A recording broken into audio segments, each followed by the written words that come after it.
Hello and welcome back to Aubrey Books and Coffee. Please grab your favorite beverage of choice and join me. We made it to the end of March. Hooray! And I don't know about you guys, but I feel like it's just going faster and faster.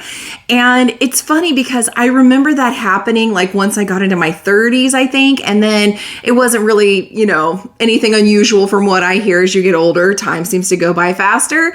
But my 13-year-old is already talking about it going by super fast. So that just kind of cracks me up.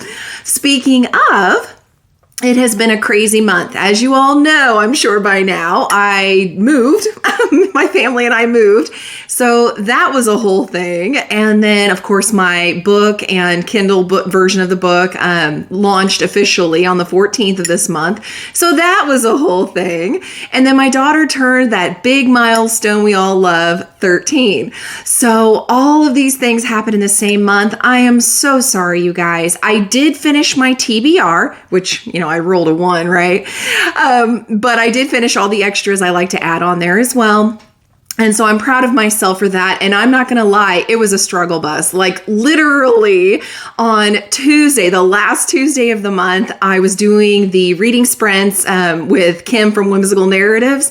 And I was literally finishing up my last 2 books of TBR during those sprints. So I'm not even going to front. It was a struggle bus this month to do that.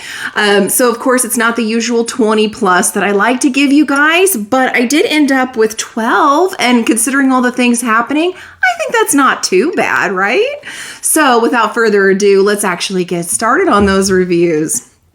So first I did do one roll, and that ended up being Princess of Souls. This one I ended up DNFing. I know. I just, every time I would go back to pick it up, and it was a beautiful cover. Remember, it had the orange sprayed edges, so it's totally available when we do our next drawing.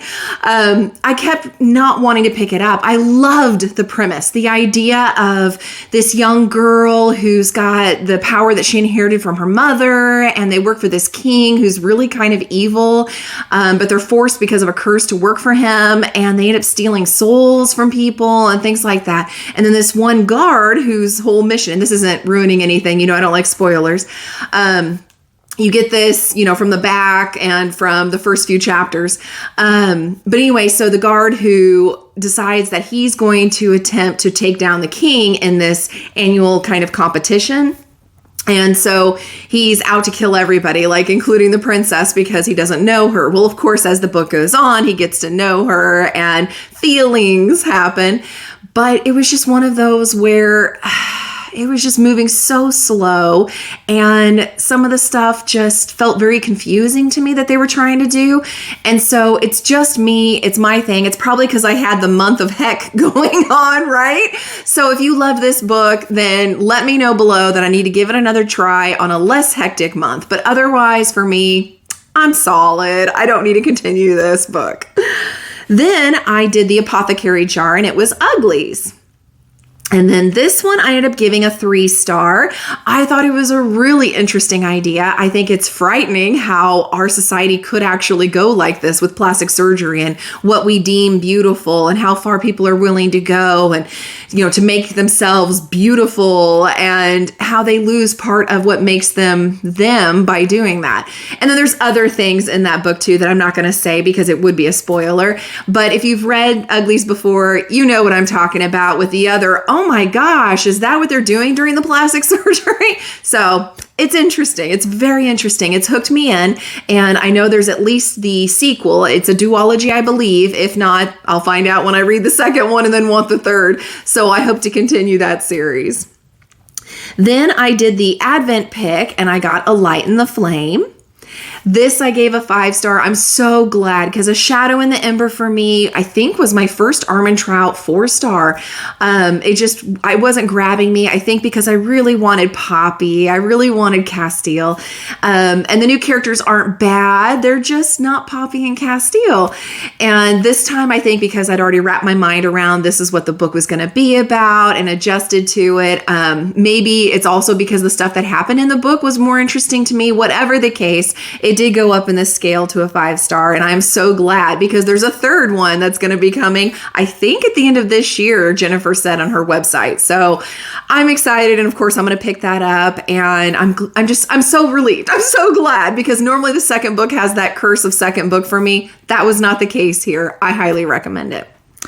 Then the other advent was The Chemist.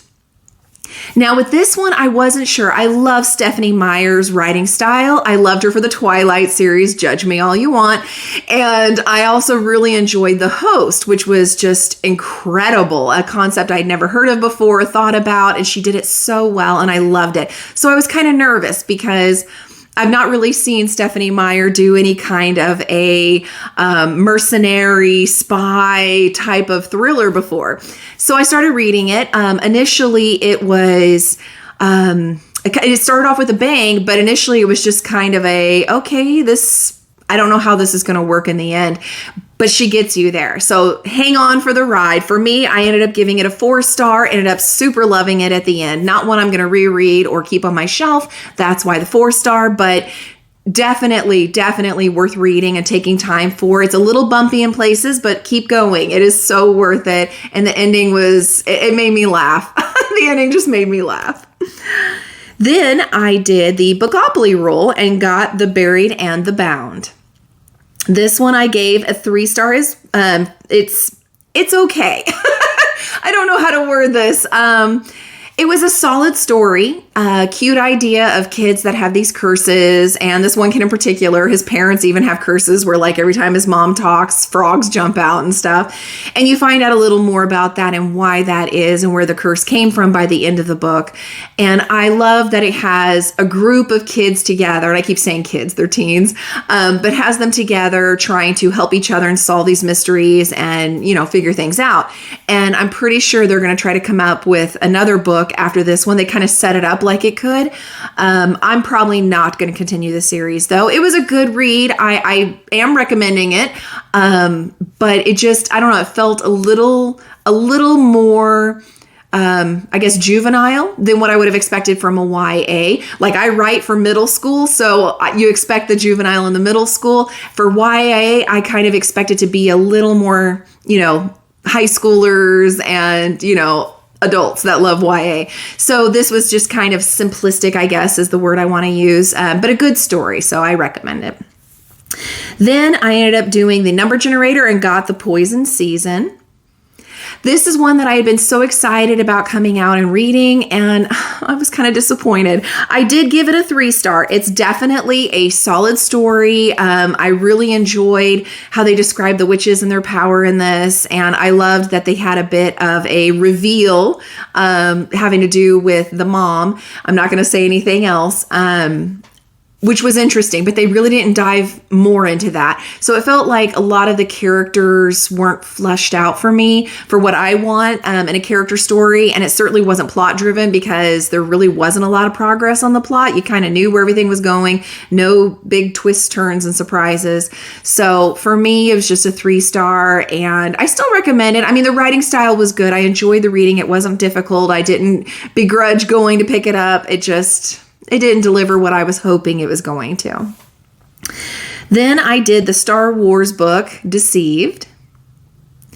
That also was a 3-star solid read. I can totally see how this is supposed to, kind of tie together with the video game that came in, especially when they come crashing into the temple with the ship. I mean, that's literally from the game.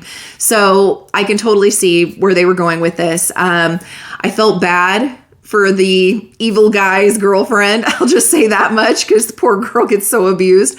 But I don't know. It just wasn't my bag. It just wasn't. So I'm glad I read it because, like I said, I'm trying to read through all of them. Sometime I'll have to send up a picture of you guys. We have like 3 bookshelves just full of Star Wars books. So I am glad that I'm reading them and getting through them. I'm just so far not having an excellent time with these books. So we'll see.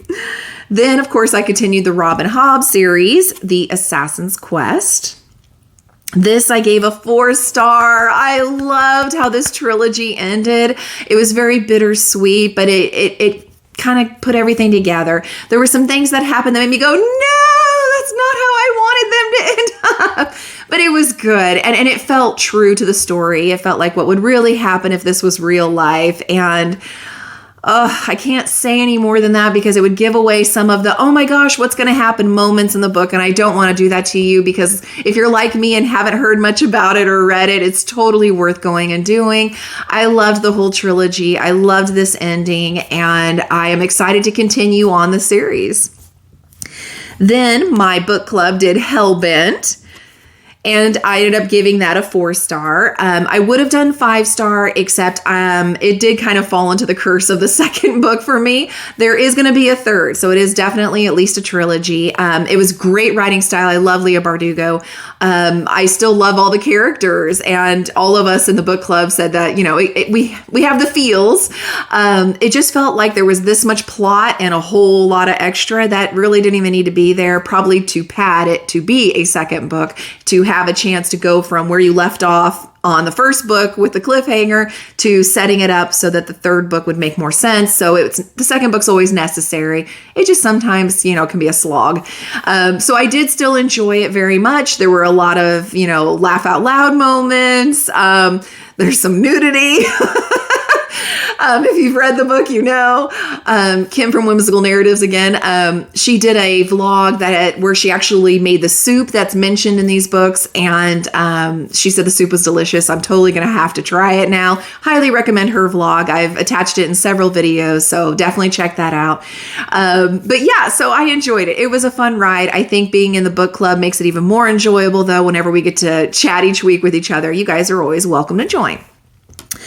Then, because I have been terrible at doing bookish items and reading those books, I went ahead and finally did, and King of Battle and Blood was next. And this one I gave a 3-star. Solid story. I really enjoyed the characters' interactions with each other, and I don't know how I never even knew this book existed before, but it has all the feels for all the tropes that it sits in. So if you're just wanting a good vampire kind of romance, kind of political intrigue kind of thing, this is definitely the book to pick up. It didn't take long to read it. It was a quick read, easy read, well written. I did enjoy it and I had a good time. Then I read The Invisible Life of Addie LaRue. And this one I gave a 4-star to. And the reason that I wanted to read this is because there's been so many items that have come in bookish boxes that have to do with Addie LaRue.